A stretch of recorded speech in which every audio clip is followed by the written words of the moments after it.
Sekarang kita lanjut ke skill-skill apa yang dibutuhkan kalau kita ingin menjadi seorang reservoir engineer. Nah, di sini saya coba list beberapa. Yang paling pertama, untuk hard skill, teman-teman harus punya engineering analysis. Teman-teman harus cukup bisa memahami matematika, of course ya, teman-teman anak teknik, sedikit banyak harus bisa matematika. Statistik, karena kita akan berurusan dengan banyak sekali data, jadi kita harus mulai terbiasa dengan statistik, rata-rata, standar deviasi, jadi teman-teman harus mulai ya. Critical thinking dan problem solve ini kekuatan utamanya.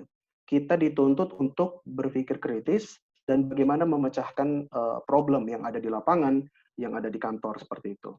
Nah, teman-teman, saya sangat sarankan teman-teman harus mulai terbiasa menggunakan Excel. Engineer sangat banyak menggunakan Excel, bahkan lebih banyak dari software-software yang lain gitu ya. Lebih banyak kita analisis menggunakan Excel. Tapi teman-teman juga harus handy ya, artinya uh, mudah gitu, terbiasa dengan menggunakan berbagai macam software, misalnya Petrel, PipeSim, dan lain sebagainya yang mungkin teman-teman sudah tahu.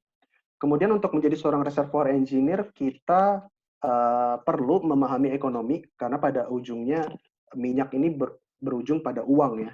Jadi kalau suatu pekerjaan tidak ekonomis, kita tidak akan melakukan. Jadi kita perlu sedikit evaluasi ekonomi, teman-teman perlu tahu. Dan juga yang sekarang lagi hype ya, yang sekarang lagi booming tuh programming, Python, R, dan lain sebagainya. Ini perlu, tapi untuk saat ini saya mengamatinya belum terlalu yang utama. Tapi kalau teman-teman punya kemampuan untuk programming, that's very good. Kalau tidak, nggak apa-apa. Yang penting kalian fokus di bagian yang lain. Juga soft skill, teamwork, leadership, communication. Kalian juga perlu mulai bisa membiasakan diri berbahasa Inggris. Writing, kalian akan banyak membuat report ke manajemen atau membuat paper untuk conference. Jadi perlu ada writing skill.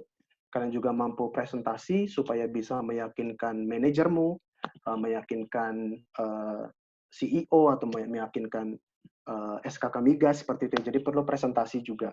Dan juga teman-teman harus terbiasa work under pressure karena banyak sekali pekerjaan baik di lapangan maupun di kantor yang cukup pressure gitu ya, cukup tinggi tekanannya, jadi teman-teman harus terbiasa seperti itu.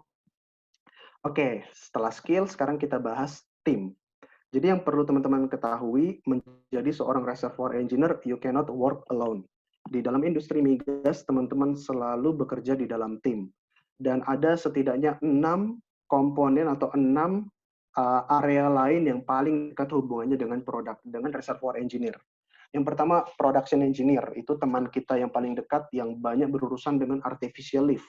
Gas lift, sucrot pump, electrical submersible pump, stimulasi seperti itu.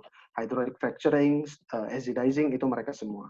Kemudian juga ada surveillance atau field engineer. Nah, ini teman-teman yang ada di lapangan, yang ada di pelosok, yang betul-betul berpapasan dengan sumur. Mereka tugasnya untuk mengambil data, dan kalau ada problem gitu di lapangan, mereka melakukan optimisasi atau troubleshooting.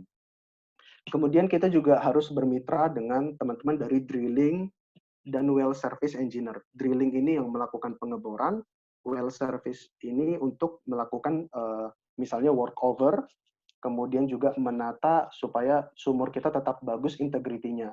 Itu makanya disebut well maintenance dan integrity. Kemudian kita juga bekerja dengan surface facility engineer. Ini mereka yang menghandle peralatan di permukaan, separator, kompresor, tangki, pompa, dan lain sebagainya. Kemudian kita juga bekerja dengan GNG, gitu ya, ada geologi, mereka yang banyak berurusan dengan mapping, pembuatan peta, korelasi, dan juga petrofisis, itu untuk yang formation evaluasi, untuk menganalisa data-data log kita. Nah, ini jadi kita selalu bekerja dengan mereka.